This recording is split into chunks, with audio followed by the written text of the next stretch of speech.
Father, I thank you for this young man. I thank you for his courage. I thank you for his willingness to teach us, Lord. I thank you for, most importantly, for his heart, because he loves you, and it's so evident. So, Father, as he speaks this morning, your will be done.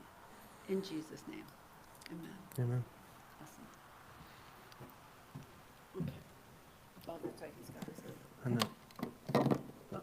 It's always like that at first. Yeah, it's just the way the wheels are. Yeah. It's not balanced. There you go.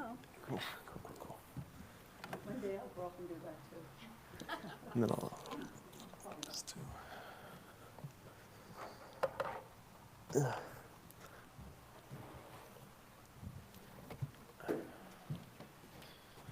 All right.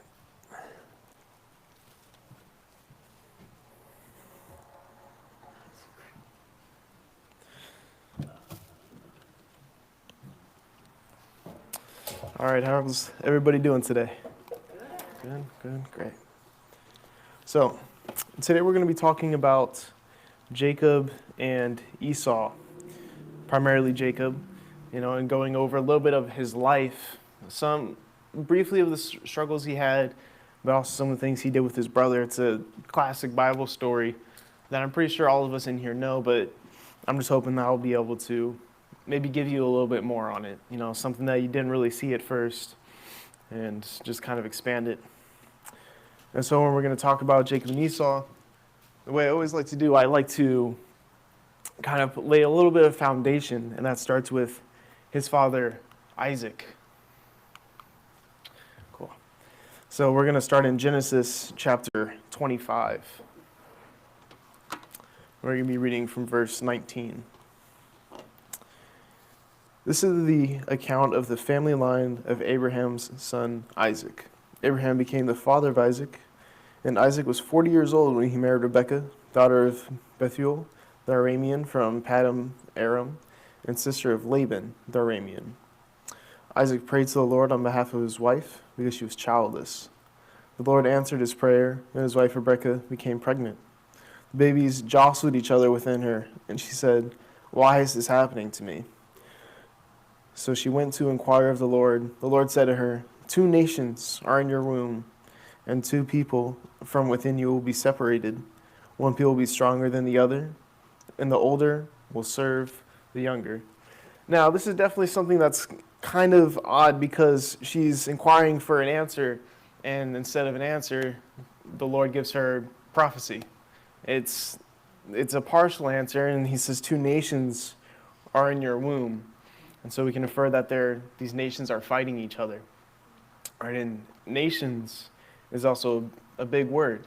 Instead of saying two brothers, two twins, it's nations. Nations are a great amount of people.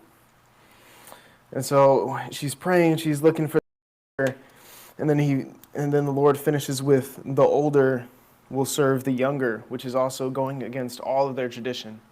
Because back then, the older, they would get everything. They would get all of the inheritance. They would get the best things, the birthright. It was all theirs. And eventually would become the leader of that household. But instead, it's the younger is going to be the one in charge. So then we're going to continue on to when Jacob and Esau are born in verse 24. When the time came for her to give birth, there were twin boys in her womb. The first to come out was red, and his whole body was like a hairy garment, so they named him Esau. After this, his brother came out with his hand grasping Esau's heel, so he was named Jacob. And Jacob means heel grabber. It's very literal, but it's also a Hebrew idiom for he who deceives. Isaac was 60 years old when Rebekah gave birth to them. The boys grew up, and Esau became a skillful hunter, a man of the open country, while Jacob was content to stay home among the tents. Isaac, who had a taste for wild game, loved Esau, but Rebekah loved Jacob. So Esau, he was that manly man. He lived rugged. He was out there. He was hunting animals. He brought back all the best deer for his father because he loved it. And so his father, of course, favored Esau because he was the more manly one who brought him this wild game that Isaac had liked so much. And then Jacob lived among the tents. No, I had originally thought that this meant he was a little bit of like a mama's boy because he liked to cook and clean, right? But I talked to Pastor Debbie and she said it's because he's probably scholarly, so he liked to read books. And so it's very different contrast between the two of them. And so we'll move on to verse 29. Once when Jacob was cooking some stew, Esau came in from the open country, famished. He said to Jacob, "Quick, let me have some of that red stew. I'm famished." Jacob replied, "First, sell me your birthright." "Look, I am about to die," Esau said. "What good is this birthright to me?" But Jacob said, "Swear to me first." So he swore an oath to him, selling his birthright to Jacob. Then Jacob gave Esau some bread and some lentil stew. He ate and drank and then got up and left. So Esau despised his birthright. So here we're seeing Jacob's true colors. He was living out the origin of his name, which meant heel grabber and the one who deceives. This is what Jacob's doing. He's deceiving his brother into getting a birthright, when really he should have just given him the stew. What's the big deal? But instead he's trying to deceive his brother into getting what was not rightfully his. And I know this is wrong in my head. Like, I understand it, to try and trick someone out of their birthright, which was his father's money, his land, his animals, really everything he had. And Jacob is trying to steal this from him. He's preying on Esau's momentary weakness of being hungry, where he thinks that he was starving, and so if he didn't eat right now, he was going to die. And so I try and put my mindset in, Esau's thinking, and I don't get it. It's for some bean and lentil stew. He's selling his birthright, something of great value. He sells for stew just because he's a little bit hungry right now. He wasn't really about to die. It's kind of like when we say that we're starving, right? "Oh, I'm starving. I haven't eaten in a couple hours." And really, it's not starving. We're just really hungry. And so he's doing the same thing. And he's quickly giving up so much just for this momentary satisfaction. And when I started to think about that, it made me think about myself, right? And just kind of people in general, of how we'll submit so quickly into this desire, right, of this hunger of, "Oh, I need this right now." See, it's not always that, but we want something. And so we just give up our birthright. And for us, it's different. As believers, our birthright isn't, physical land and money. It's not what it is. Our birthright is the kingdom of heaven. I best saw this in James chapter 2. I'm just going to read it real quick. "Listen, my dear brothers and sisters, has God not chosen those who are poor in the eyes of the world to be rich in faith and to inherit the kingdom he promised those who love him?" You see, in the kingdom, it's talking about the kingdom of God. It's talking about the blessings that he has for us, the promises that God's going to give us. That's the kingdom. And so in the same way that Esau sold his birthright, we'll sell ours. Now, we can't lose it. We can't lose his kingdom once we're saved. We're always saved. But we can keep ourselves from having those promises and having those blessings. But no, the flesh will get hungry and we sell it away for beans. But it's not always beans. And so I wanted to make this more relatable to people, right? And for some of us, it can be a can of beans, right? We get hungry and it's called comfort food, right? Because it's what makes us feel good. And so we'll eat, and that's one of the ways that we'll avoid issues, by eating, right? Or it's not always that. Sometimes it'll be drinking a beer. Man, I had a bad day. I was sad, like it was rough. And so instead of going to the Word, which is promised to help me, maybe not as fast as we would like, right? But it's meant to help us in our times of struggle and worry, whatever it is, and we're having a bad day, we turn to things of the world to sell this birthright. If we had just gone to God, we could have kept it. And so it's not even that. Or sometimes it's something simple, right? It's like gossiping, stuff that you see in a magazine. You'll talk about other people. I'll admit I'm guilty of that one. I know a lot of times it's kind of like a stereotype for women, but I'm guilty of it. And so we'll talk about other people's issues before even pointing out our own. And so these are just some of the different ways that this sin, this momentary satisfaction, keeps us away from the kingdom. It's important to point out what God considers sin. And this was something that, I feel like it's easy to answer. It's this, it's that. It's pointing out things, different issues. And I could stand up here, I could pull a bunch of stuff out of a bag, but I'm not here to accuse anybody, right? Because we all got our issues. I'm just trying to make this relatable of selling our birthright. And so what God considers sin, I thought it was best answered by Billy Graham. It's any thought or action that falls short of God's will. All right, and so this giving into momentary satisfaction and selling our birthright, it's terrible. And so to finish that, it says Esau despised his birthright that he had just sold. He despised it because it was meant to be his. It was something that his father had promised him his whole life. So he knew what he was going to get. He was going to get all this land because his father had become very wealthy. But he despised it because of his own momentary weakness.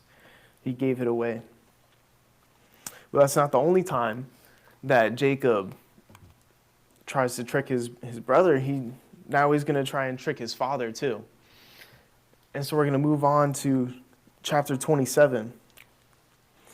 When Esau was 40 years old, we're reading from verse 34. When Esau was 40 years old, he married Judith, daughter of Beri the Hittite, and also Basemath, daughter of Elon the Hittite.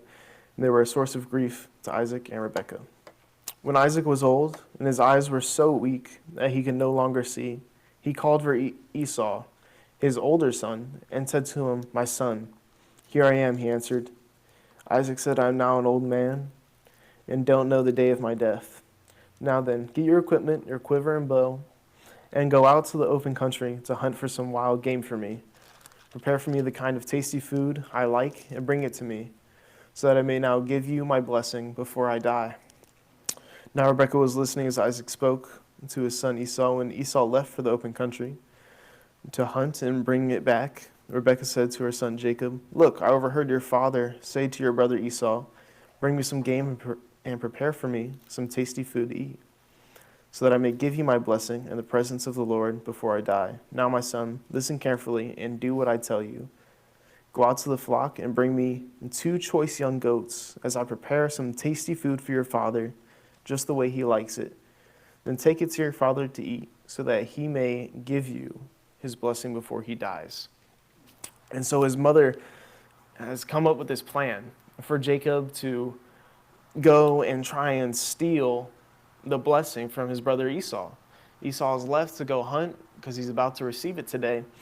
But Rebekah overhears it, tells Jacob, "Oh, you got to go do this." And then she'll continue to tell him to put on these sheepskins, because Esau's a very hairy man and Jacob is smooth.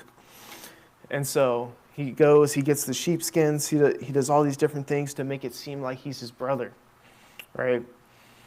And first reading this, it's like his mom kind of tricked him into it. But at this point, Jacob was 40 years old.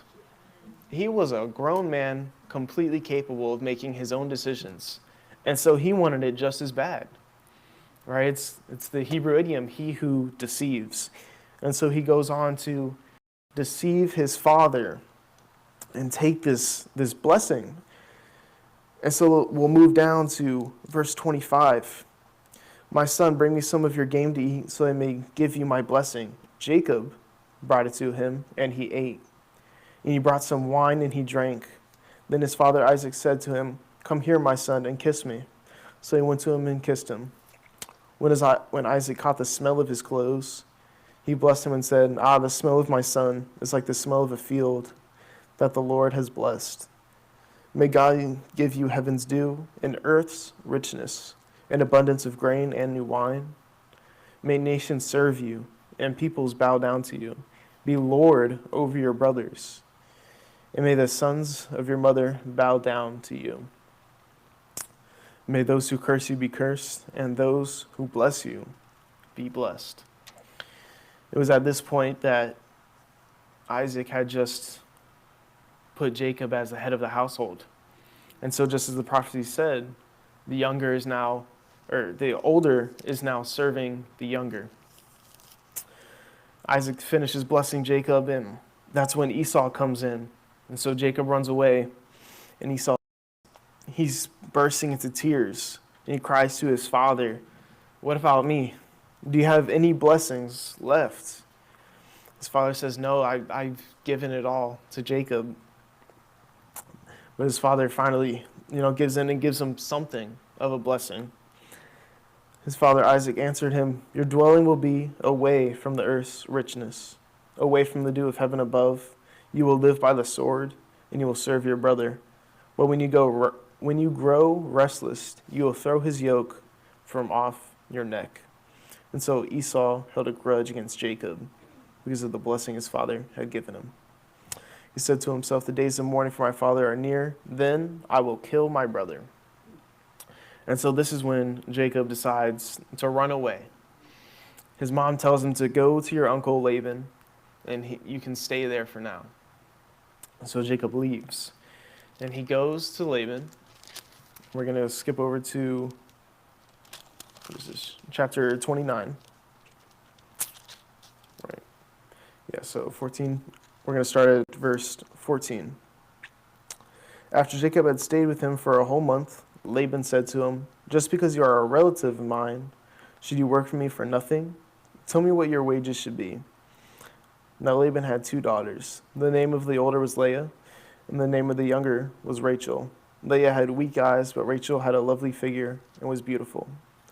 Jacob was in love with Rachel and said, "I'll work for you 7 years in return for your younger daughter, Rachel." Laban said, "It's better that I give her to you than to some other man. Stay here with me." So Jacob served 7 years to get Rachel, but they seemed like only a few days to him because of his love for her. Then Jacob said to Laban, "Give me my wife. My time is completed, and I want to make love to her." So Laban brought together all the people of the place and gave a feast. When evening came, he took his daughter Leah and brought her to Jacob. Jacob made love to her, and Laban gave his servant Zilpah to his daughter as her attendant. When morning came, there was Leah. So Jacob said to Laban, "What is this you have done to me? I served you for Rachel, didn't I? Why have you deceived me?" This is kind of strange. So now he's complaining about being deceived, when just not too long ago he deceived his father, and then years before that deceived his brother. And now he's complaining because it's been reversed.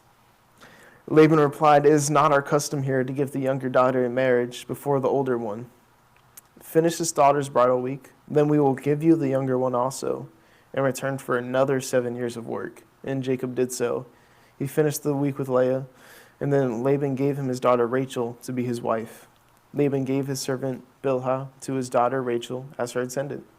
Jacob made love to Rachel also, and his love for Rachel was greater than his love for Leah. And he worked for Laban another 7 years. And so Jacob has just been tricked into working 14 years of service. And in a way, I like to rationalize it as it was punishment for what he did to Esau and to his father.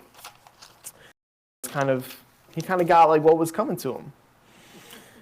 Which isn't always how our God works, but in my mind, I like to rationalize it that way. It makes me feel good about the story.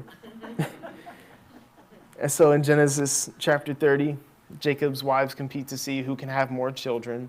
They even use their servants, and children were a source of pride, especially having sons. It was a big deal. And he has 12 children who later go on to become great tribes of Israel. But we're going to move over to chapter 31. We're going to start verse 1.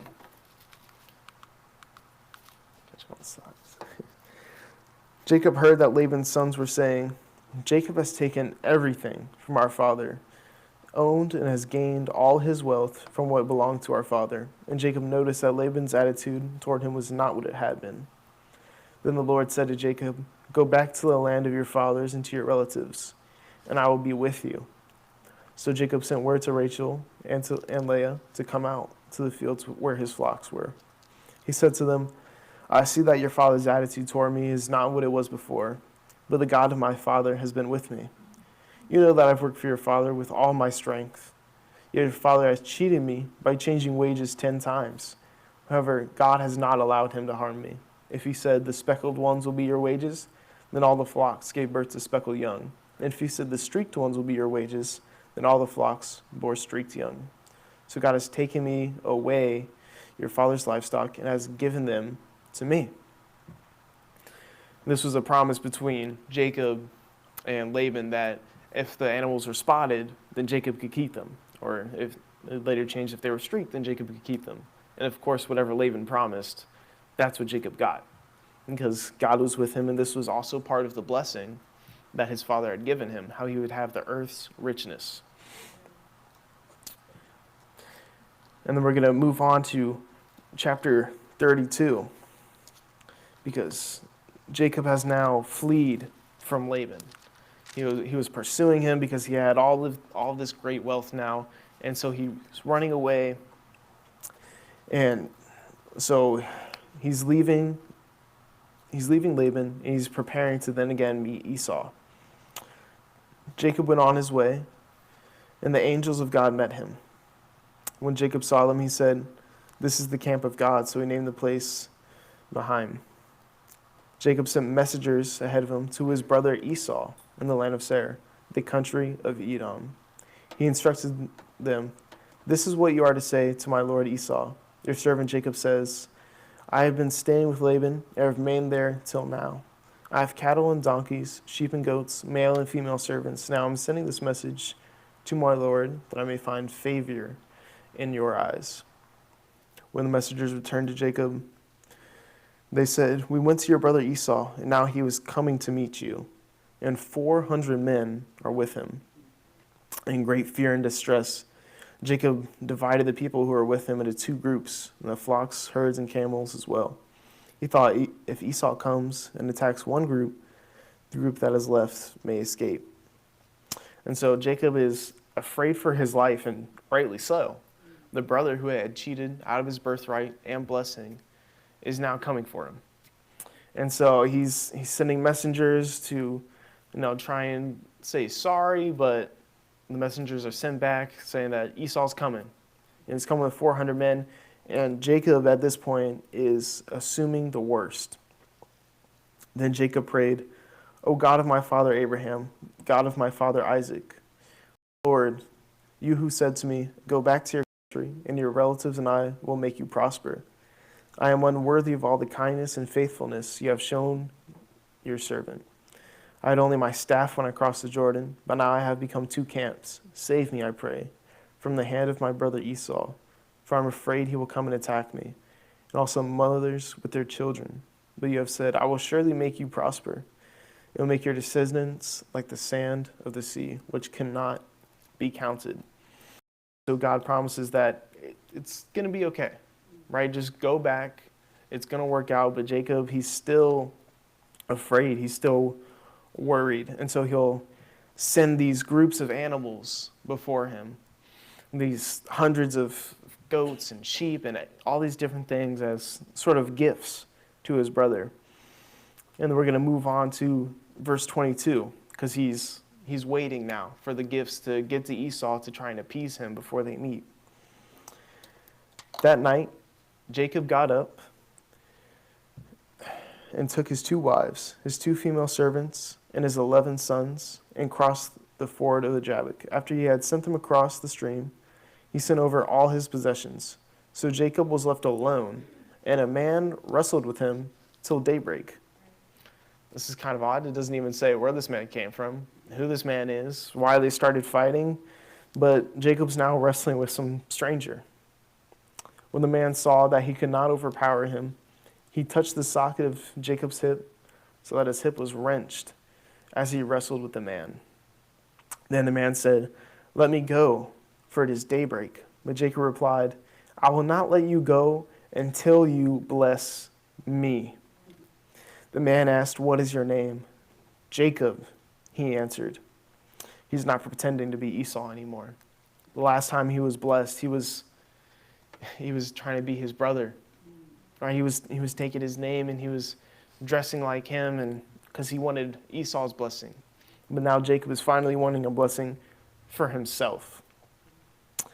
Then the man said, Your name will no longer be Jacob, but Israel, because you have struggled with God and with humans and have overcome.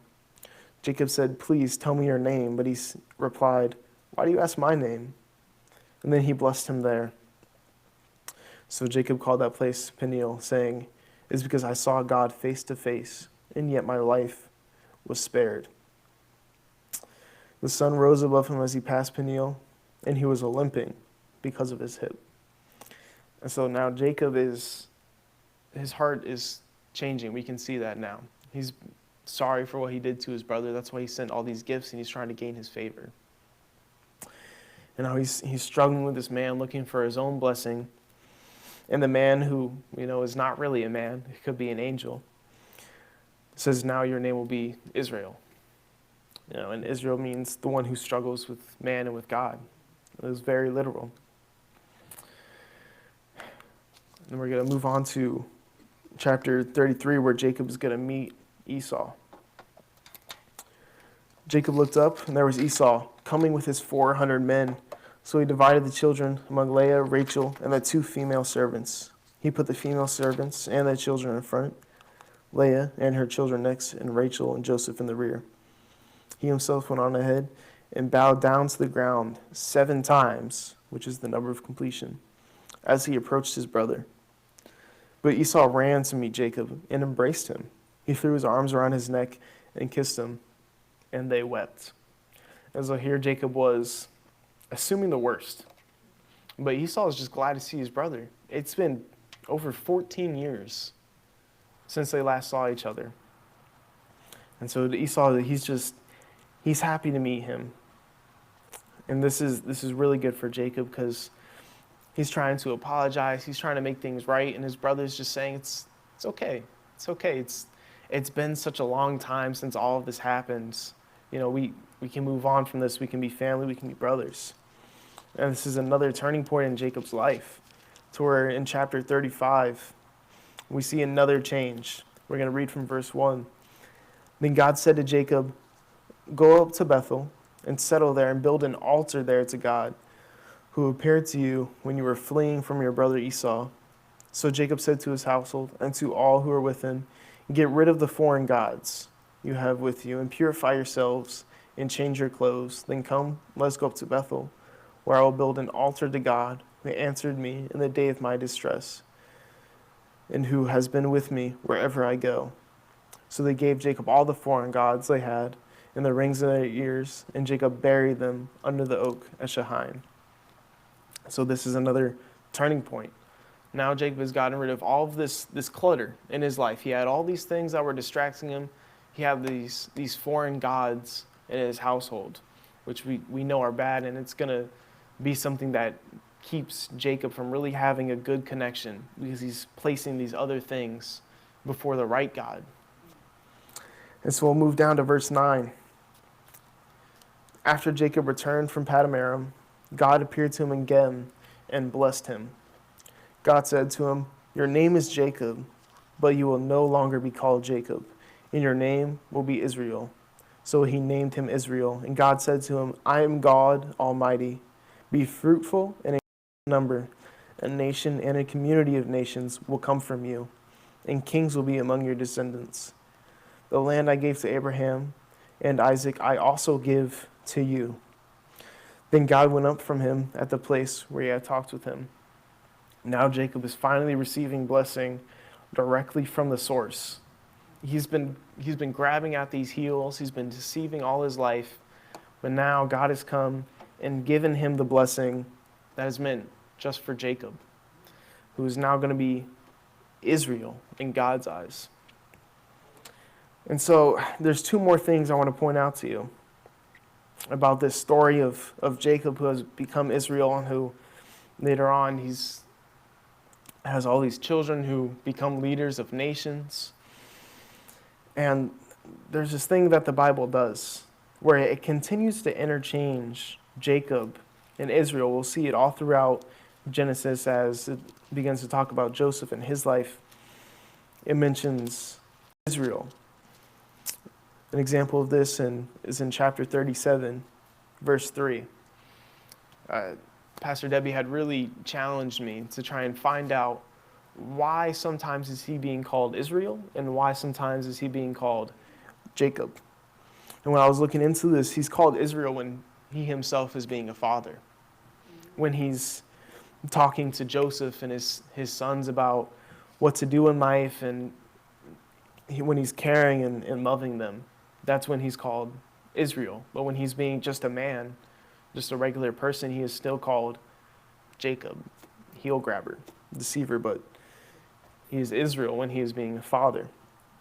And so Joseph, a young man of 17, was tending the flocks with his brothers, the son of Bilhah, the son of Zilpah, his father's wives. He brought their father a bad report about them. Now Israel loved Joseph. Right, so we see he's being called Israel because it's talking about him being a father, about him loving his sons. Another thing that I want to point out to you guys is how when God's speaking to the Israelites, he always says, and even throughout the rest of the Bible in the New Testament, it's always, I am the God of your father, the God of Abraham, the God of Isaac, and the God of Jacob. It's also referred to as the land that was promised to Abraham, to Isaac, and to Jacob. It's always referred to in that order: Abraham, Isaac, Jacob. Abraham, who is the friend of God. There's Isaac, and then there's Jacob, the heel grabber, the deceiver. I think this is a really important part of my message, and something I really want you guys to understand is he says that he's the God of Jacob. He's the God of the one who's the heel grabber, who's always in second place. He's the one who's always trying to get to his brother, the one who's a deceiver. He's the God of Jacob. He's not just the God of Israel when he's being a good man and he's being a father. He's also the God of Jacob for when he struggles. And then there's the last time I saw that God spoke to him. It's in Genesis chapter 46.